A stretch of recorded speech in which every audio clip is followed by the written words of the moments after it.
ভারত মহাসাগরের কাছে এমন একটা পাহাড় রয়েছে যে পাহাড়ের দিকে নজর এখন গোটা বিশ্বের। কেন জানেন? কারণ এই পাহাড়ের মধ্যেই লুকিয়ে রয়েছে প্রায় ৬,২৪০ কোটি ডলারের গুপ্তধন। হ্যাঁ, ভারতীয় মুদ্রায় যার দাম প্রায় ৫.৫ লক্ষ কোটি টাকা। TV9 বাংলার প্রতিবেদন থেকে জানা যায়, এই ৫.৫ লক্ষ কোটি টাকার গুপ্তধন নিয়ে বসে রয়েছে মৃমা নামের একটি পাহাড়।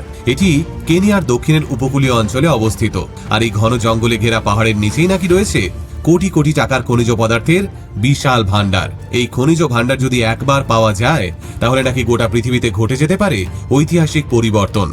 আর তাই এই সোনার থেকেও দামি গুপ্তধনকে রীতিমতো নিশানা করে বসে রয়েছে আমেরিকা, চীন এবং অস্ট্রেলিয়ার মতো দেশগুলো। যদিও এই পাহাড়ের আশপাশে যে ডিগো জনগোষ্ঠীর নাগরিকরা বাস করেন তাদের কাছে এই পাহাড় এবং পাহাড় সংলগ্ন জঙ্গল ভীষণ পবিত্র। আর তাই তাদের জীবনযাপনের অনেকটাই নির্ভর করছে এই পাহাড়কে ঘিরে।